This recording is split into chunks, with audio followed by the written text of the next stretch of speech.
हैदराबाद के सीनियर सहाफ़ी ग़ुलाम हुसैन ख़ासकली जी मरोड़, काज़ी अहमद जे सीनियर सहाफ़ी जान मोहम्मद ख़ासकली जी सोट, अलावा ख़ासकली जी पोटी ऐं जावेद ख़ासकली जी 3 सालनि जी न्याणी बीमारी सबबि नवाबशाह सिविल अस्पताल में लाडाणो करे वई।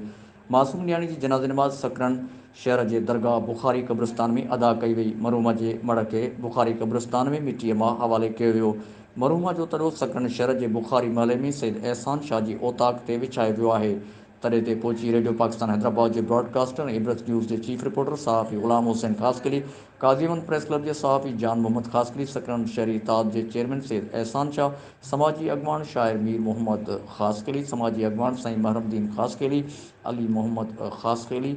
ऐं ॿियनि अलावा ख़ासकली जावेद ख़ासकली सां फ़तह कंदे ताज़ियत कई। हैदराबाद यूनियन ऑफ जर्नलिस्ट के सदर इकबाल मल्हा, सेक्रेटरी जनरल जयप्रकाश मोराणी, खजानची जानी ख़ासकली, पाकिस्तान फीडरल यूनियन ऑफ जर्नलिस्ट के असिस्टेंट सेक्रेटरी ख़ालिद खोखर, हैदराबाद प्रेस क्लब के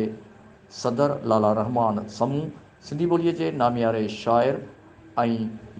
सखी मोहम्मद रमज़ान ख़ासकली, यादगार कमेटी के सेक्रेटरी जनरल दीदार शाद गोपांग, शायर सहाफ़ी